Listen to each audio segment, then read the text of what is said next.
Hey, this is JR, the TextPat in Saigon. Today I'm going to be reviewing the Boya BY-HM100 interview mic paired with a Tascam DR10x. The little Tascam recorder looks like it was made for this microphone. It just snaps right on. I haven't done any recording with it yet, so this will be the first time.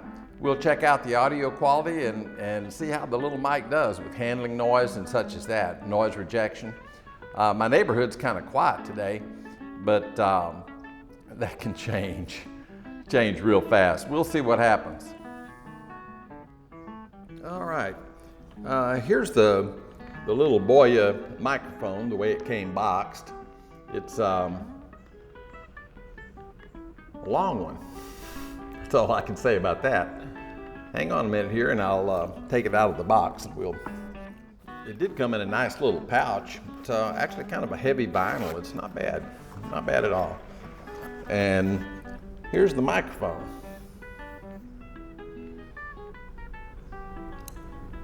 It feels really good. It feels like a quality piece. It's not a cheap plastic little gadget at all.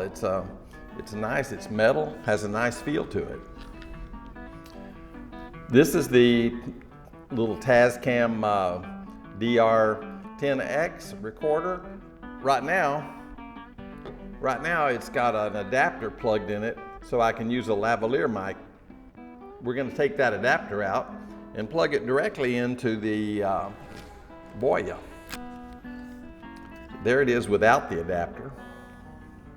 And as you can see, it just snaps on the bottom like that. That's it. And it's done. So let's try some audio, see what it sounds like. Let me turn this little gadget on. That's the one thing that's bad about the Tascam recorder, is that if you don't have fingernails, you can't turn it on. It's got really little tiny things right here on the bottom of the mic for switching it on and starting to record. In one way it's good because it's very difficult to accidentally turn it off when you are recording, but then again it's kind of bad because if you don't have fingernails, it's really difficult to turn on the unit and get the recording started.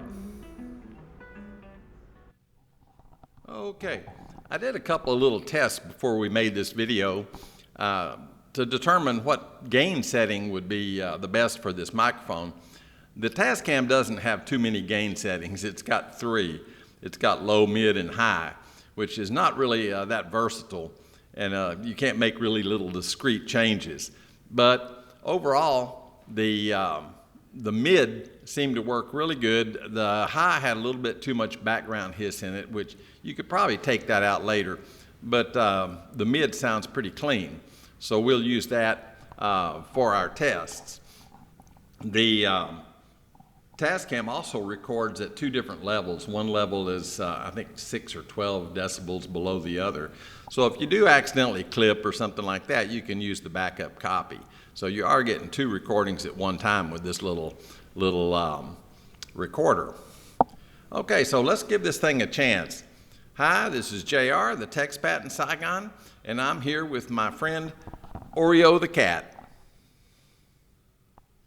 Well, Oreo didn't have much to say today, so we'll go on and try this. Let's test the mic from different angles. I'm going to slowly turn the microphone, and you shouldn't really hear any difference in the volume of the microphone while I turn it. Also, if I point the microphone more directly at me, the volume and everything should nearly be the same. It really shouldn't change much. I think that's the key thing about an interview mic is it is supposed to be omnidirectional, and you definitely don't want it to sound louder in one position than another. The one thing I really liked about this microphone too was that there's very little handling noise when you hold the microphone. As long as you're not rustling around with it or anything, it's pretty quiet. I really am anxious to get out and actually use it in an interview scenario, but at this time, that's not likely. I've got other things going on, people in town, visitors and things like that, so I'm really not going to get out and make any audio tests with this one in an interview situation just yet. But I do plan to use it like that. I really needed something like that to supplement the lav mics and the shotgun mics and things, especially when I'm a one-man show. I can set up my camera and then use this little guy for the video, which I think that's going to be really handy. We'll see. Overall, I think this was a pretty good purchase. The audio quality is really adequate for what I do. There's a lot of motorcycle noise around here all the time, so you're not going to hear little discrete tones and things. It's just not going to get that critical for audio. So as long as I've got good, clear dialogue, I'm pretty happy with it. The other thing is the price on these is really reasonable. This microphone costs a little over $1 million Vietnam dong, which is around $45. So for the price, I think it's pretty decent. We could definitely spend more. I mean, these things go on up to hundreds of dollars, maybe more. I don't know. But for what I do and the type of presentations that I'm going to make and where it's going to be utilized, like on YouTube, I think this microphone's going to do the job.